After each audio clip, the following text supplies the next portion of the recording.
Hello, dear friends and dear students. I'm Mama Nawaz, PhD student of entrepreneurship at Klagenfurt University, Austria.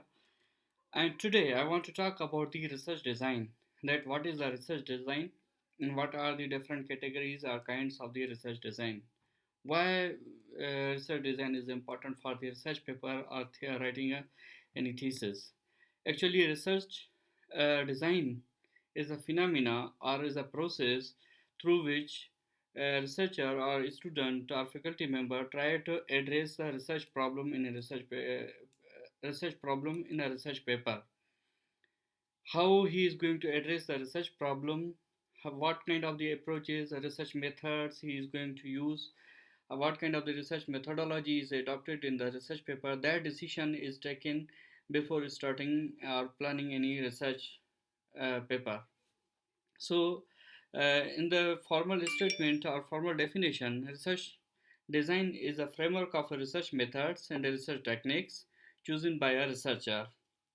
A research topic or design of the research topic explains type of the five types of the research, such as experimental research, survey research, correlational research, semi-experimental research, and review kind of the research.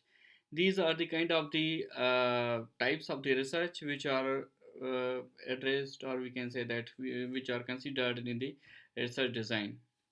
However, research design can be further divided into five categories, and most famous and accepted design is a descriptive research design.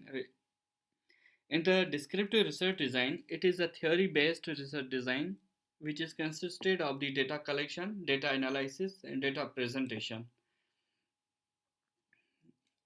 Before conducting this research method, one has to study and adopt any theory, and based on that theory, researcher collects the data, analyzes the data through using different tools and techniques, and after analysis and interpretation of the data is presented in the form of discussion and in the form of any graphical presentation in that research paper, and that research paper is presented somewhere in the conference or submitted in the journal paper. However, this research design helps the researcher to understand and gives insights about the two questions: how and why research is conducted, how and why this question is addressed in this research paper. After descriptive research design, second research design is the experimental research design. In experimental research design, we try to establish relationship between cause and effect of a situation. How cause and effect, we can identify cause and effect of the situation, because in this research design, impact of independent variable is observed on the dependent variable, such as independent variable is a price and dependent variable is a customer satisfaction or customer loyalty.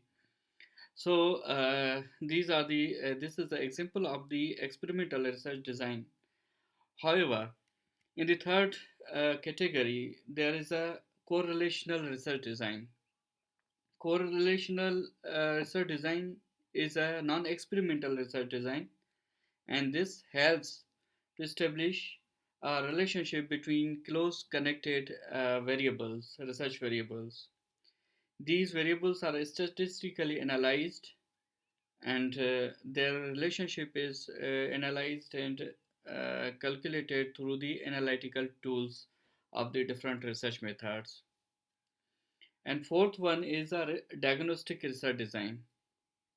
In the diagnostic research design, we try to evaluate the cause of a specific topic or a specific phenomena while adopting three steps of the diagnostic research design. One is the inspection of the research, and second is the inspection of the research problem or issue. Second one is diagnosis of the research problem, and third one is the solution of the research problem. While adopting these three techniques, we adopt or we implement the diagnostic research design in our research paper, a research thesis, dissertation. And fourth and last one is a explanatory research design. Explanatory research design is a kind of the design which we try to explore unexplored aspects of the subject. We try to identify, we try to uh, evaluate the unexplored aspects of research and details about why, how, what, how, and why of the research questions, like what is about that research, some phenomena, why it happens, and how it happens. The answer of what, why, and how is identified through the explanatory research design. These are the five major types of the research designs, and in my next lecture I will go and discuss in detail about the research methods and subtypes of the research methods.